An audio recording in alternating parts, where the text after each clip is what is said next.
Don news में मुजाहिर बरेली आपको खुशामदीद कहता है। और आज मेरे साथ एक ऐसे मेहमान हैं जिन्होंने एक ऐसी तहरीक की क़यादत की कि कहा जाता है कि कम से कम पाकिस्तान की सियासी तारीख़ में इससे पहले इतनी बड़ी तहरीक नहीं चली। वरना तो अगर हम जाएं तो जस्टिस मुनीर उन्होंने सरेंडर किया, फिर कितना नुकसान हुआ जब असम्बली तोड़ी गई थी 54 की। फिर जस्टिस अनवारुल हक भुट्टो साहब को फांसी दी, कहते हैं इस्टेब्लिशमेंट साथ थी। वो आज तक जुडिशल मर्डर कराया जाता है, यानी एक हाथ से मरहूम हो गए कहना नहीं चाहता, लेकिन बात जो भी जजेस आते रहे उनमें से यही समझा जाता है कि ज़्यादातर ने वो जिसे हम मारूफ मानों में इस्टेब्लिशमेंट कहते हैं उसको फॉलो किया। और इफ्तिखार चौधरी साहब को जब तलब किया गया, और वो एक पूरी तारीख़ है, और 5 माह जैसे मैंने कहा कि एक हंगामा खेज तहरीक की क़यादत की, सुबुकदोश हुए। अब जस्टिस एंड डेमोक्रेटिक पार्टी बनाई है। यूँ अगर अदलिया के हवाले से जस्टिस साहब एक तारीख़ हैं ही, और एक ऐसे दौर में जबकि पार्टियों के लिए घराने चाहिए, टवाने चाहिए, दौलताने चाहिए, सब तो अच्छे अच्छे बड़े लोग हैं, कुरैशी विदा चाहिए, देखें ये पार्टी कैसे होगी। तो एक तो मैं वेलकम करता हूँ, थैंक यू जस्टिस साहब। और पार्टी के बारे में एक अभी एक जो एक हालिया, आप क्या समझते हैं कि एक अचानक ये स्कैंडल इसलिए आया कि आपकी जो मुखालिफिन मारूफ मानों में हैं वो आपकी सियासत और आपकी पार्टी इससे पर हमला कर रहे हैं चौधरी साहब? बिस्मिल्लाहिर्रहमानिर्रहीम। ये आपकी जो बात है, इसको इस पैराए में अगर हम देखें कि Pakistan justice and democratic party के जो कुछ उम्मीदवारान थे उन्होंने इस इलेक्शन में हिस्सा लिया, खासतौर पे हमारे जनरल सेक्रेटरी साहब ने। उनका जो कंटेस्ट था या वो जिनकी अपोज वो कर रहे थे उसमें हलकों से, कॉन्स्टिट्यूंसी से, वो इमरान खान थे। 4 हलकों से उन्होंने किया, और एक दूसरा हमारे पार्टी का और बंदा है उसने बन्नू से किया था। उस वक़्त के बाद से ही मुझे थ्रेट तो लादा, बल्कि इन ब्लैक एंड वाइट में मेरे खिलाफ, मेरी फैमिली के खिलाफ, मेरे दामाद के खिलाफ जो अब डिटेन्ड है वहाँ दुबई में, मुर्तज़ा अमजद के खिलाफ, और इन एज़ मच एज़ दुख से मुझे कहना पड़ता है मेरी बेटी के खिलाफ भी। इस वजह से एक जब एप्लीकेशन उन्होंने दी बाला ताक तमाम चीज़ों को रख कर नैब को, उस वक़्त तो खैर उसमें कोई इतना हमें ख्याल नहीं था, लेकिन जैसे इनको हुकूमत मिली, और वो क्योंकि हमारे यहाँ तो अब भी हम इनको कंटेस्ट कर रहे हैं, हमारी तरफ से इनके ख़िलाफ़ केसेस चल रहे हैं, ख़ास तौर पे अब जो कि हमारी हाई कोर्ट में रिट पिटिशंस भी हैं, और वहाँ पर लाहौर का एक ट्रिब्यूनल है एक जस्टिस साहब पर मुश्तमिल है, वो इनके जो 95 जो कि सीट इन्होंने रिटेन की है उसमें भी हमने इनके ख़िलाफ़ चैलेंज किया हुआ है। इसमें सारा एविडेंस हमने दिया जो कि हम यूनाइटेड स्टेट्स से लेकर। कहने का मकसद ये है कि ये बात जो आप फरमा रहे हैं, ये बात बड़ी अहम आपने की है, इसको नज़रअंदाज नहीं किया जा सकता। ये इसी वजह से सारा किया जा रहा है ताकि सॉफ्ट वैली आपके बच्चे होते हैं, आपकी बेटी होती है, आपका दामाद भी बेटों की जगह आपका होता है। हालांकि अगर देखा जाए तो उस दामाद का तो ना इस स्कैम से कोई ताल्लुक है, ये है ईडन हाउसिंग लिमिटेड, इसके साथ एब्सोल्युटली कोई ताल्लुक ही नहीं है। और मैं बल्कि जो इनके चीफ एग्जीक्यूटिव हैं डॉक्टर अमजद, जो मेरे समधी हैं, मैं तो उसके भी खिलाफ हूँ इस बात पर कि जो मुतासरीन है आप उनके हकूक़ क्यों नहीं देते हो, और अगर आप हकूक़ उनके आपके तरफ पैसे ड्यू हैं या प्लॉट्स ड्यू हैं या घर ड्यू हैं तो आप उनको कंपनसेट करें, उनको पैसे दें। जब अल्लाह ने आपको दी प्रॉपर्टी भी दी हुई है, आप क्यों नहीं करते उस बात को? क्योंकि मेरा आपको पता है कि शुरू दिन से हमारी तो एक स्ट्रगल रही है। यानी समधी साहब पर अगर वो ये आप उनसे कह रहे हैं, लेकिन आप समझते हैं कि पॉलिटिकली आपके दामाद को और आपकी फैमिली को मुलविस नहीं, उसके लिए एक एप्लीकेशन दी गई। अगर आप कहते हो तो मैं उस एप्लीकेशन में वो डॉन में आपके यहाँ आई भी थी, और उसके बाद जो है ना मैं तो उसके पास मेरा रिकॉर्ड है सारा, वो मैं आपको दे देता हूँ। उसके बाद जो उसमें ये फिर उन्होंने उसको बाकायदा जो है ना ये छपा ये हर जगह पर, वो मैं आपको दिखा देता हूँ। ये आप नहीं, ये ठीक है, लेकिन तो आप ये समझते हैं कि अब तो आपने जिस आज़ाद अदलिया की बुनियाद रखी थी, अगर ये सब झूठे मुकदमे हैं, अगर वो बनाए गए हैं सियासी बुनियादों पर, तो फिर आपको उम्मीद है कि ये हुकूमतें तो करती हैं, पास ने भी किया, आपको इंसाफ मिलेगा? ख़ास तौर पर जो हमारे मोहतरम इस वक्त जो चीफ जस्टिस हैं, वो जिस तरह नोटिस भी ले रहे हैं और फैसले भी बड़े बड़े कर रहे हैं। इंशाल्लाह मुझे उम्मीद है कि अदालतें पाकिस्तान में आज़ाद हैं।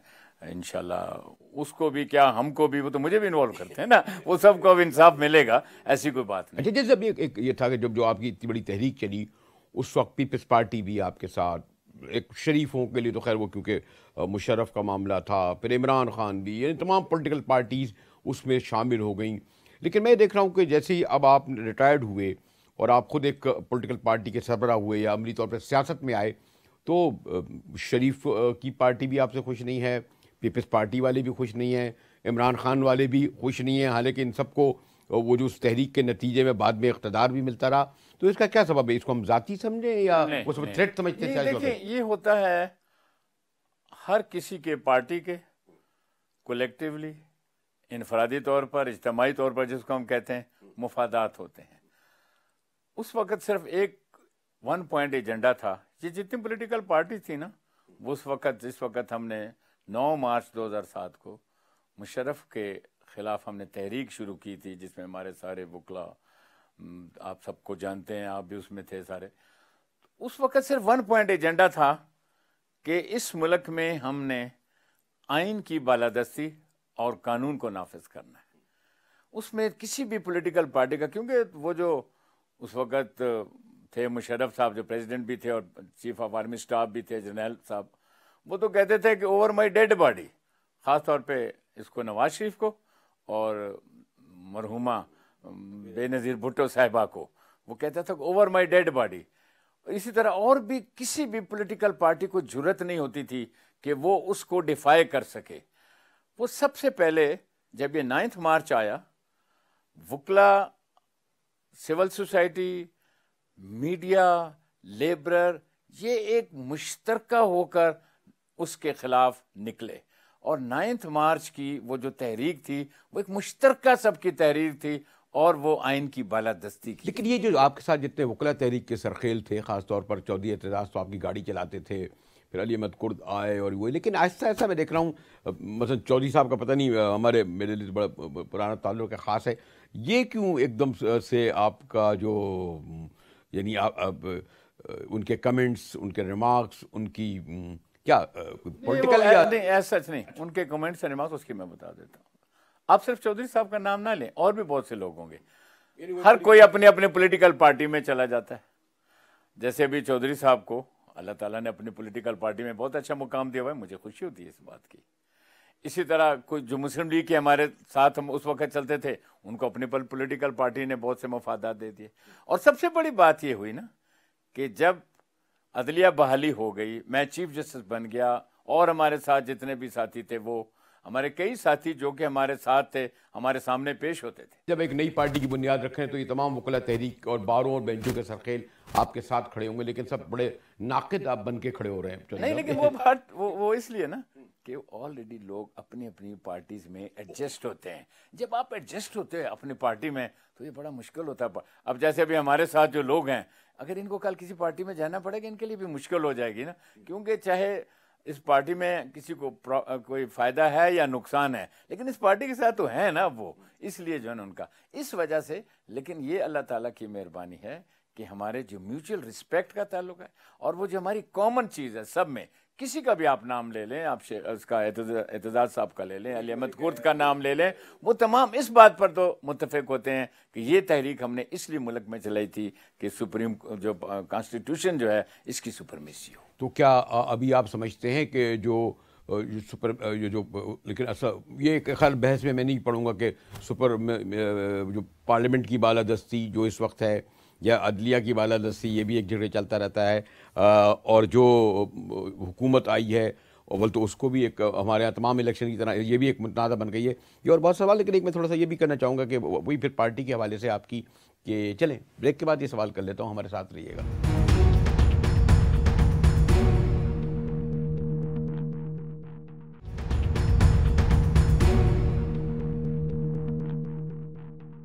डॉन न्यूज़ में एक बार फिर मुजाहिद बरेलवी आपको खुशामदीद कहता है। एक अरसे से ख्वाहिश थी कि आप जिस हिसाब के रूबरू बैठकर गुफ्तगू की जाए। दो टोक तो लफ्ज़ अल्फाज में इस्तेमाल नहीं करूँगा जिस हिसाब से। लेकिन अभी जो मैं ब्रेक से पहले आपसे ये मालूम करना चाह रहा था, क्योंकि कहा यह जाता है कि जनरलों और जजों की पार्टियाँ पाकिस्तान में इसलिए कामयाब नहीं हो सकती कि आपको इल्म है कि जो रवायती जब तक घराने ना हों, MNA बनता है करोड़ों में, MPO के लिए भी करोड़ चाहिए, जब तक ये गाड़ियाँ घराने और वसाइल और पास में भी मैंने देखा मुशर्रफ साहब तो खैर वो भी बनाने की पार्टी कोशिश करे, वो भी नहीं कर सके।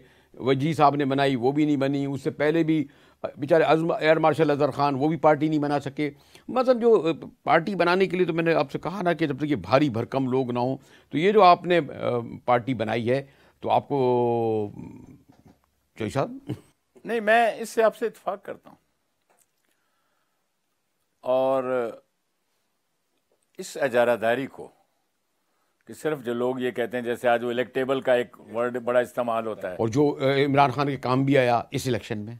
हाँ हाँ, वो तो जाहिर है सारा के, जबकि इनके मैनिफेस्टो में भी ये बात थी कि नौजवानों को ये चांस देंगे और वो जो है ना इस मुल्क की क़यादत करेंगे। लेकिन आज आप देख लें इनकी सारी कैबिनेट में या इनके जो MNAs MPs वगैरह, उसमें वो इलेक्टेबल का कंसेप्ट बहुत इंट्रोड्यूस हुआ और इम्प्लीमेंट भी हुआ, इसमें भी कोई शक नहीं, बड़े बड़े लोग उसमें। लेकिन ये जो एक वर्ड तो अच्छा नहीं, पहले मैंने इस्तेमाल किया, जो एक मिथ बना हुआ है कि सिर्फ इन लोगों को इस मुल्क के ऊपर जो जागीरदारा निज़ाम हों, वो लैंड लॉर्ड्स हों, वडेरे हों, इंडस्ट्रियलिस्ट हों, सिर्फ उनको अगर मुल्क पर हुकूमत करने का हक है तो हमारी पार्टी उसके खिलाफ है। आपको एक बात बताऊं, हमारी पार्टी ये जो रवायती पार्लिमानी सिस्टम है, हम उसकी हक में नहीं हैं। हम ये कहते हैं कि इस मुल्क ने 70 साल हो गए, बल्कि 71वां साल, पाकिस्तान में ये सिस्टम आपका कामयाब नहीं रहा, जो रवायती पार्लियामानी सिस्टम है। तो सदारती निज़ाम भी कामयाब नहीं हो, कहेंगे लोग। अयूब खान का अगर सदारती निज़ाम था, या अयूब खान, या फॉर दैट मैटर ज़ियाउल हक, या फॉर दैट मैटर मुशर्रफ, वो जो था कॉन्स्टिट्यूशन के नीचे नहीं था, वो जो था वो मार्शल टेंटेड किस्म के थे। अब हमारी जो स्ट्रगल है, या जो हम कोशिश कर रहे हैं कि ग्रास रूट से जो एक स्ट्रीट मैन है, छाबड़ी वाला है, मजदूर है, जिस तरह आपने देखा भुट्टो साहब ने शुरू में जो पीपल्स पार्टी को उन्होंने शुरू किया था, तो उनका भी यही था और वो उनके तरफ ये बड़ी कामयाबी भी उनकी हुई थी। लेकिन बाद में फिर उनको, जिस तरह इमरान खान का भी वही हुआ ना, वो इमरान खान भी भुट्टो का नाम लेते, लेकिन बाद में भुट्टो साहब ने वही किया और इमरान खान भी वही कर। लेकिन लेकिन हमारी जो अब कोशिश है, और आप देखें, मैं अगर आप किसी वक्त कहेंगे मैं आपको लिस्ट दे दूंगा, हमारे जो लोगों ने अब इलेक्शन में कॉन्टेस्ट किया वो बिल्कुल ग्रास रूट से थे।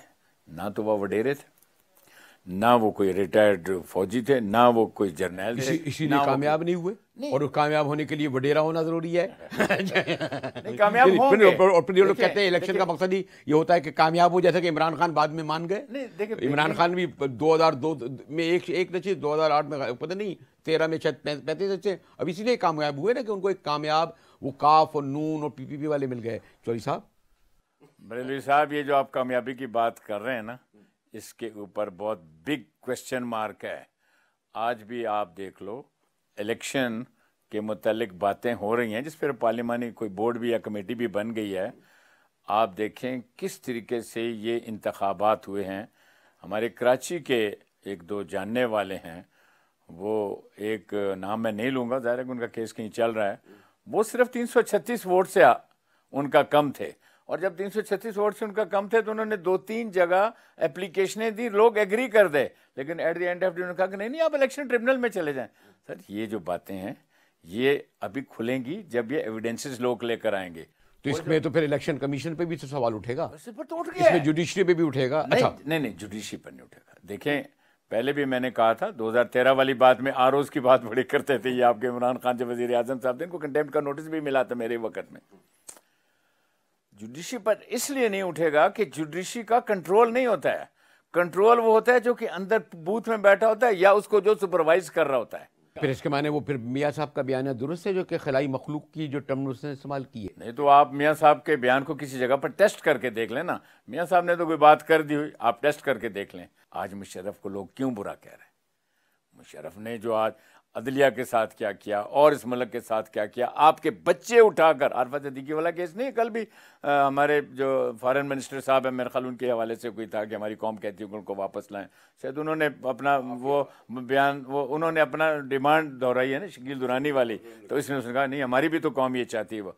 तो ये देखें, जब इन लीडरों ने इस तरह किया होता है फिर बाद में पता चलता है। लेकिन अभी अल्लाह ताला का शुक्र बताए किस बात का है, एक पार्लियामेंट बैठी है, पार्लियामेंट में मेंबर्स बैठे हुए हैं, जो भी कुछ होएगा आप यहाँ पर अंदर में जो है ना, कोई काम नहीं होना है, अंदर बैठ कर जो भी अब इंक्वायरी होगी उसका फिर आप विद ड्यू रिस्पेक्ट, मुझे तो आपका जो आपसे गुफ्तगू हो रही है, मुझे ऐसा लगता है कि फिर आप कमोबेश आपके जो गुफ्तगू कर रहे हैं, जो दलाइल दे रहे हैं, वो काफ़ी करीब है मियाँ नवाज शरीफ से। सवाल ही होगा कि फिर आपने नवाज शरीफ की पार्टी को ज्वाइन क्यों नहीं किया? नहीं, मियाँ नवाज शरीफ तो ये बात कर रहा है मेरा ख्याल है 28 जुलाई के बाद की, और मैं ये बात कर रहा हूँ 25 दिसंबर 2014 के बाद की। अगर आपका ये पैमाना हमने एक्सेप्ट करना तो उसको मुझे ज्वाइन करना चाहिए सदारती हुकूमत की। तो मैं बात करता हूँ, ये वक्त मैंने उस वक्त भी बात कही थी कि ये इस मुल्क में सदारती निज़ाम इसलिए हम लेकर आएंगे कि इन कबाहतों से हम जान छोड़ें। नहीं, मैं इसलिए आपसे ये कह रहा था कि एक पार्टी बनाना बड़ा मुश्किल है और फिर पैसा ये वो, तो अगर इन मानों में या किसी हद तक फिर उनसे इत्तेहाद हो सकता है। बेशतर बातें आपकी वो लग रही हैं इमरान खान के खिलाफ या ओवरऑल इस्टेब्लिशमेंट के खिलाफ, कि जिससे जो बयानियां मैं आपको बता दूं ना, देखिए हमारी पार्टी के 3 पिलर्स हैं। सबसे पहले हम कहते हैं अदल, एम्स जो हम कहते हैं ना, दूसरा हम कहते हैं एहतसाब, तीसरी मुसावात। अब एहतसाब पे मैं ज़रा थोड़ा सा कह दूं, हम कहते हैं रूथलेस। आपको पता है नवाज शरीफ के अगेंस्ट जब पनामा का केस आया था, ये मैं आपको बता दूं 16 अप्रैल 2016 की बात कर रहा हूं मैं, सबसे पहले उसके बाद उसकी डिस्क्वालिफिकेशन के लिए रेफरेंस स्पीकर साहब की खिदमत में Pakistan justice and democratic party ने पेश किया था। और सुनिए, उसके बाद उन्होंने हमें क्योंकि पॉजिटिव जवाब नहीं दिया, फिर हमने पिटीशन भी बाद में इमरान खान साहब ने एक पिटीशन 184 के दाखिल की और ये सारा हुआ। देखिए, हम करप्शन और करप्ट प्रैक्टिसेस को चाहे कोई भी हो हम बर्दाश्त नहीं करते। चौधरी साहब की गुफ्तगू जारी है, मुझे फिर एक ब्रेक की तरफ जाना पड़ा। वैसे ये भी मैं मालूम करना चाहता हूँ क्योंकि ख्याल ये था कि जो जस्टिस साहब ने, हमारे चौधरी साहब ने जो तहरीक चलाई थी, उसके बाद लोग ये कहते हैं कि एक आम आदमी को सादा सस्ता इंसाफ मिलेगा, लेकिन तहरीक ख़त्म हो गई। अभी भी लाखों केसेस हैं। तो कुछ लोग ये भी कहते हैं कि यानी जो जुडिशरी है वो एक्स्ट्रा जो मुहिमजुई का शिकार हुई है, अपने घर को ठीक करने के बजाय दीगर घरों को दुरुस्त कर रही है, यानी सियासत के और हुकूमत के, रियासत के। हमारे साथ रहिएगा, मिलते हैं एक ब्रेक के बाद।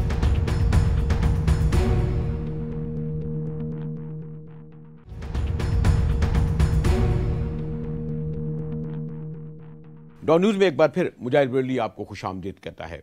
और क्योंकि चौधरी साहब ने जो तहरीक चलाई, और उस वक्त सबसे ज़्यादा ये कहा जाता था कि जिस मुल्क में इंसाफ मिल जाए उसके बाद तमाम मसले हल हो जाते हैं। लेकिन चौधरी साहब, आपने देखा, अब तो कोई पूरी दहाई होने को गुजार रही है, छोटे अदालतों में वही आलम है, इंसाफ नहीं मिलता, पुलिस की वही सूरत हाल है, दीगर रियासती इदारों में वही हाल है, लाखों की तादाद में पेंडिंग केस पड़े। इस आपकी इतनी अजीमुशान तहरीक के नतीजे में ये तो ठीक है कि शायद सुर्खियाँ बनती हैं, हमारे मौजूदा चीफ की, आपकी भी चेहरेबंदी थी, बारों और बेंचों का बड़ा एक नुमाया रोल हो के आया, लेकिन उससे आम आदमी की ज़िंदगी में फ़र्क नहीं आया इंसाफ के हवाले से कि उसे सस्ता मिलता, फौरी मिलता। ये शायद बात दुरुस्त नहीं है कि जुडिशरी की बहाली के बाद इसमें कोई हमने पेशरफ्त नहीं की। देखें, जो जुडिशरी का चीफ जस्टिस होता है उसकी ओवरऑल जुडिशरी पर रिस्पॉन्सिबिलिटी होती है। वो चीफ जस्टिस ऑफ पाकिस्तान नहीं होता है, chief justice of supreme court नहीं होता है, चीफ जस्टिस ऑफ पाकिस्तान कहलाता है। ये अलहदा बात है कि अल्लाह ताला ने हर किसी को उसके जो होता है मुकद्दर या जाए उसके मुताबिक उसको पावर भी दी हुई होती हैं, उसको अहलियत भी दी हुई है, तो उसको काबिलियत भी दी हुई होती है, इसमें कोई शक नहीं है। कितने बड़े बड़े लोग, लीडर, सबसे पहले आप देखें नबी रसूल करीम सल्लल्लाहु अलैहि वसल्लम की आप बात है कि कितना उनको, आज भी हम जब उनकी बात करते हैं, कौन सी बात है जिसका जवाब उनकी जिंदगी में हमें नहीं मिलता अपनी जिंदगी के लिए। मैंने अपने तई भरपूर कोशिश की और अल्लाह ताला का शुक्र है कि जो 9 मार्च का वाक़या आया था ना, वो इसीलिए आया था जिसकी वजह से मुशर्रफ को ये ख़तरा महसूस था कि ये जुडिशरी अब इंडिपेंडेंट हो गई है। मुशर्रफ कभी नहीं चाहता था और कोई भी हुक्मरान नहीं चाहता है। 3 नवंबर को जब आपको याद होगा, जिस वक्त इसका केस चल रहा था अपना मुशर्रफ का कि मैं वर्दी में प्रेसिडेंट का इलेक्शन लड़ूंगा, उस वक्त को भी ये ख़तरा था कि ये मेरे खिलाफ जुडिशरी होगी और उसने जुडिशरी को जो है ना वो कलअदम किया, जजिस को हटा दिया। उसके बाद जब हम रिस्टोर होकर आए, आपको पता है कि फिर 2008 और 2009 तक ये तहरीक चली सारे पाकिस्तान में। हमारे बहुत से जजेस छोड़कर भी हमको चले गए, आपको याद होगा।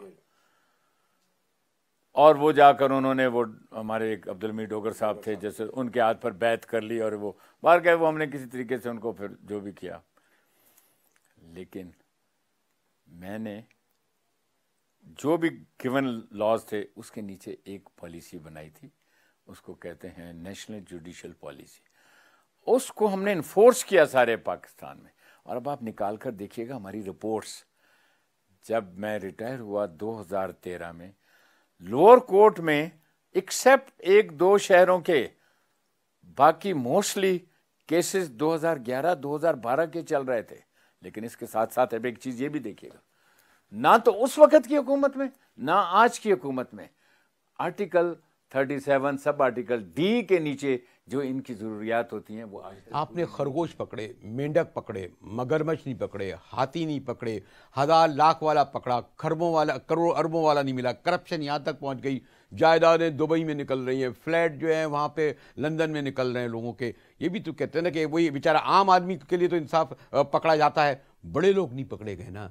जैसे साहब जब भी आज कहते हैं ना 36 साहब इस पे मैं थोड़ा सा आपसे इत्तेफाक इसलिए नहीं करूंगा।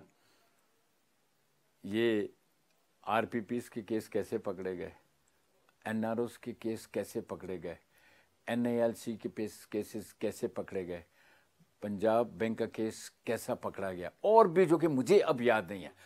बिलियंस रुपीस आपने रिकवर करवाए। बल्कि एक केस में हमने उनसे कहा कि ये पैसे कल जमा करें, कोई 2 बिलियन के 3 बिलियन था, नाम नहीं लूंगा, वकील साहब हैं, बड़े फेमस आदमी हैं।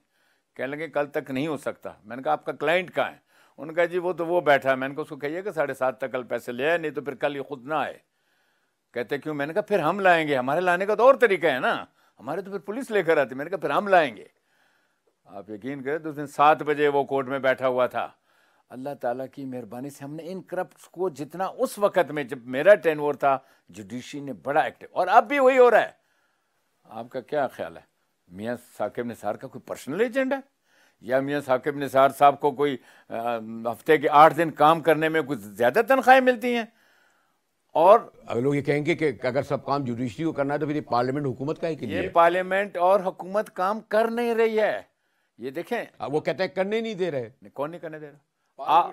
जब आप पार्लियामेंट, इनका नहीं मैं कहता, ये तो अभी नया है, इनको थोड़ा, नवाज शरीफ साहब भी ये कहते हैं, जरदारी साहब भी यही कहते हैं। जरदारी के वक्त में भी क्या था, हर आदमी जो कि वजीर था या जिसका कोई बस चलता था, उसकी करप्शन की एक बहुत बड़ी जो है लिस्ट आ जाती थी। जब आप लोग तंग होकर फिर अदालतों में आते, आपने मुझे कहा ना कि आपको इंसाफ मिलेगा, मैंने कहा वो कल गया था, उसको जो उसको मिलना चाहिए तो मिल गया। इसी तरह नवाज शरीफ के वक्त में, नवाज शरीफ जब मैं चीफ जस्टिस था तो इनकी नई नई हुकूमत आई थी, थोड़े महीने में रहा था। बाद में ये IMF से कोई कर्जा ले रहे थे और 1-2 चीज बातें इनकी ऐसी बात है। ये मेरी रिटायरमेंट का इंतजार कर रहा था कि कब इसने रिटायर होना है। बल्कि जाहिर है कि हमारे भी जो इनके ब्यूरोक्रेट वगैरह होते हैं, सारी जिंदगी 24-25 साल में, पहले मैं वकील था, बलोचिस्तान से मेरा ताल्लुक है, ताल्लुका तो है हमारे। वो कहते जी एक दफ़ा हमसे पूछा इसने कि जैसे अपनी जुबान में पूछा होगा कि कब इन्होंने रिटायर होना, पंजाबी बोलते थे, तो उसने कहा कि जी 11, 12, 13। कहते हैं इतना टाइम लगता है इनको? क्यों टाइम लगता है? वजह IMF का वफद आकर बैठा हुआ था। IMF का वफद आकर बैठकर इनसे नेगोशिएशन करना चाहता था। जैसे आजकल 2-3 दिन से ना, आज में चला भी गया जा रहा है। उन्होंने कहा कि अगर हमने आपके साथ कोई शराइत तस्लीम कर ली, इस चीफ जस्टिस ने उसको कल स्क्रैप कर देना है क्योंकि ये काइन और कॉन्स्टिट्यूशन और इस कौम के लोगों के खिलाफ कोई काम करेगा नहीं किसी सूरत में। आपको याद है कि जब इनका पहला बजट आया था, एक बजट में डिक्लेरेशन फाइल होती है, उसमें कहते हैं कि बजट तो जब पास होगा लेकिन प्राइसेस हम आज बढ़ा देते हैं। वो मैंने दूसरे दिन स्ट्राइक आउट कर दिया, उसलिए स्ट्राइक डाउन किया। मैंने कहा ये तो आप ज्यादती करते हो।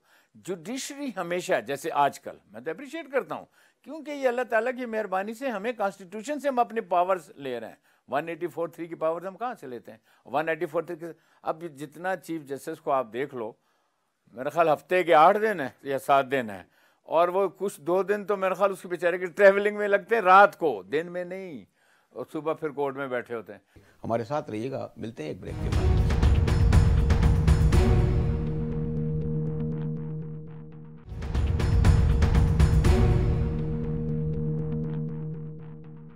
डॉन न्यूज़ में एक बार फिर मुजाहिद बरेलवी आपको खुशामदीद कहता है। एक सवाल बेशुमार है, लेकिन मैं थोड़ा सा समेटना इसलिए चाह रहा हूँ मौजूद तौर पे। मैं कहता जी, बहरहाल 10-12 साल और 2-3 बार पीपल्स पार्टी को मौका मिला, नवाज शरीफ को मिला, बेचारा इमरान खान 22 साल बाद आया है, गालिबन 22 या 44 दिन अभी पूरे किए हैं। मैं जो देख रहा हूँ कि अभी से 100 दिन हो जाते, कुछ 6-8 माह होते तब उस पर हमला। तो लगता है कि यानी मैं यकीन से कह सकता हूँ कोई ज़ाती मसला नहीं होगा आपका, लेकिन वो कहते हैं वक्त दे देना, आपने इतना क्यों? मेरे तो खैर, मेरा तो कोई पार्लियामेंट में बंदा भी नहीं, और दूसरी को मैं बात बताऊं नहीं, लेकिन आपकी आवाज़ ज़्यादा बुलंद इसलिए उसको मैं जवाब आपने देना। जब आप कोई अपने पैरामीटर्स नहीं दिए, आपने कोई अपने जो है ना, जो आपकी पॉलिसीज हैं वो आप लोगों को नज़र नहीं आती, इतने दिनों में आपने क्या किया? आज उन्होंने कहा कि जी आज गैस की कीमत भी बढ़ा रहे हैं। शायद पैमरा ने मेरे ख्याल 1.5% जो बढ़ा भी दी है। ये कह रहे थे कि नहीं बढ़ रही। उसके बाद अभी ये इसका इलेक्शन हो रहा है ना, बाई इलेक्शन का, पेट्रोल की, गैसोलीन जिसको कहते हैं, उसकी पावर रोकी हुई है। 14 अक्टूबर के बाद देख लेना, वो भी बढ़ाएंगे। आप क्या इसलिए लोगों के पास गवर्नर हाउस खोले? गवर्नर हाउस खोलने से क्या लोगों के पाँव में, लोगों के पेट में खाना आ गया? गवर्नर हाउस से लोगों का, भाई साहब आप सीधी बात करें लोगों के साथ कि हमने ये करना है। मैं आपको एक बात बताऊं, मैंने तो इस कौम को बड़ा करीब से देखा हुआ है। इस कौम में इतना टैलेंट है, ये आपके साथ कुर्बानी देने को तैयार है। आपको पता है जब हमारी तहरीक थी, पता नहीं कितने लोग मरे इसमें, और इस आखिर तक, लॉजिकल एंड तक पाकिस्तान कैसे बना था? आपका क्या ख्याल है कि कायद आज़म मोहम्मद अली जनाब कोई वहां से डॉलर लेकर लोगों के पास बैठ रहे थे? एक जज्बा होता है, लोग समझ जाते हैं। अब वो बात आप करते नहीं हो, आप अपने जो है ना, अब आप क्या एक वो क्या होता है, मौज जफर और पता नहीं क्या, भाई लोगों ने, ये आप मीडिया वालों ने लोगों को इतनी अवेयरनेस दे दिया। इस कौम को किसी लीडर का नहीं मशकूर होना चाहिए, किसी का मशकूर नहीं होना चाहिए, आपका बरेलवी साहब का होना चाहिए कि जिसने इतना आइडिया इनको बता दिया है। तो लोग कहते हैं इसीलिए तो इमरान खान कामयाब हुआ, क्योंकि लोग उनके साथ हो गए, यानी मीडिया में जो शऊर पैदा किया, आवाम में जो शऊर पैदा किया, उसके नतीजे में जीते। अब उसको ये चाहिए था कि वो पे बैक करता। वो ये पे बैक क्या कर दे कि आपके बहुत से चैनल्स पर जो है ना पाबंदियां लगी हुई हैं, आपके बहुत से चैनल्स को बात करने की इजाज़त नहीं मिलती है, बहुत से अखबारों पर पाबंदियां लगी। मैं बाकी जनरल बात नहीं करता हूँ, ये लोगों के साथ क्या हो रहा है। देखिए, जो हमारा मीडिया है या हमारा जो एक्सप्रेशन का राइट है वो तो कॉन्स्टिट्यूशन देता है, इस पर आप कैसे कदगन लगा देते हो? और कौन लगाता है? आप क्यों करते हो इस तरह का काम? तो आपको नहीं लगता कि इमरान खान अपनी, अगर इसी तरह चलते रहे जिस तरह आप कह रहे हैं, अपनी मुद्दत पूरी कर पाएंगे? या आप कहेंगे नहीं जी 5 साल पूरे होने चाहिए मुद्दत पूरी करने? मैं बताऊं, अगर तो इनकी पॉजिटिव पॉलिसीज आई, जो आपके ख्याल में तो नहीं है। नहीं, बिल्कुल नहीं है। तो फिर कैसे? और अभी फिर क्यों दे 5 साल? ना, इस कौम ने ज्यादा 5 साल क्यों दे? अब ये कौम इतनी होशियार है कि इसने 5 साल किधर देती है कौम किसी को? दिए ना जरदारी को। नहीं तो 2 दफा जरदारी का प्राइम मिनिस्टर भी गया और सारे पैसे भी आए, बदनामी भी हुई। उसके बाद जरदारी का क्या हुआ? जरदारी के साथ अब सिंपैथी करनी पड़ेगी। देखो ना, जरदारी तो प्राइम मिनिस्टर उसमें जाकर बैठ गया, लेकिन उसके जो करने वाले थे वो कौन थे? अब इसने नवाज शरीफ ने क्या किया? पनामा आपके ख्याल में क्या हम लोग इधर से लेकर आए थे? पाकिस्तान से थोड़ी जनरेट हुआ था कि उधर से समुद्र से। इमरान खान का तो अभी कोई पनामा नहीं निकला। इमरान खान का तो कोई अभी कोई उसके साथ कौन है? सुने अभी भी उसकी क्वालिफिकेशन की रिव्यू पिटीशन सुप्रीम कोर्ट के पास पेंडिंग है, ठीक है? उसमें बहुत सी बातें मैटर पेंडिंग है, ना कीजिएगा। जहांगीर तरीन उसके साथ वही है जो कि पनामा वाला है। उसके अलावा और भी वो जो अलीम खान साहब हैं, वो मैं रिस्पेक्ट करता, मैं उसको जानता तो नहीं हूँ, उनके खिलाफ भी पनामा की और दूसरी इन्वेस्टिगेशंस हो रही हैं, उनकी भी बार प्रॉपर्टी और भी बहुत से लोगों की बार प्रॉपर्टी। ये जो दुबई से 300 लिखा है, देखें कितने एमएनए, नाम नहीं लूंगा, मुझे पता है कौन कौन का, वो छपी थी ना, आप लोग छापते हो। देखें ये अवेयरनेस आपने दी, इसकी वजह से ये कामयाबी इनकी जो है ना वो मखदूश होती जा रही है। लोगों ने तो दिए थे कि 100 दिन कहाँ हुए, उससे नया पाकिस्तान नहीं बन रहा, नया पाकिस्तान नहीं बन रहा। तो बना था ना वो पाकपटन में, जो वो हमारे चीफ जस्टिस साहब मेहरबानी करके उन्होंने, वो जो रिजवान गोंदल का केस चल रहे हैं, वो जो कल वहाँ का एक लाहौर का कोई और इंसिडेंट हुआ है, नया पाकिस्तान बना है ना, कौन कहता है नया पाकिस्तान नहीं बना है। और ये सारी बातें देखें, हमेशा जब ये हुकूमतें आती हैं लोग फ़ायदे ज़रूर उठाते हैं, लेकिन आपकी कोई आपकी पॉलिसी तो आपने लोगों को आकर, अब देखें ना, क्या आपको चाहिए था, कोई फैसिलिटी देते, आपने गैस की कीमत बढ़ा दी, आपने इलेक्ट्रिसिटी की बढ़ाई, और इंतज़ार कर लें ज़रा थोड़ा सा और। देखें आपने चौधरी साहब, मैं आखिरी कंक्लूजन सोचूं, देखें हमने शरीफों की पार्टी को आजमाया, जरदारियों की पार्टी को आजमाया, अब तहरीक इंसाफ ने नहीं हो रहा, मुतबादिल कोई है नहीं, तो वो जालिब साहब कहते हैं लोग अपने कातिलों के हैं उशाक मेरी जान, वोट ही इन्हीं को देते हैं, इन्हीं वडेरों को, इन्हीं जागीरदारों को, इन्हीं करोड़पतियों को, इन्हीं अरबपतियों को। वो तो जी किसी सॉरी टू से, इसीलिए बरेली साहब, इसीलिए तो हम कहते हैं आप आइए ना, आप पाकिस्तान जस्टिस एंड डेमोक्रेटिक के साथ फिर हाथ मिलाएं ना, आकर आप हमारे सपोर्ट करें ना, फिर देखें कैसे होता है कि नहीं होता है। Thank you very much.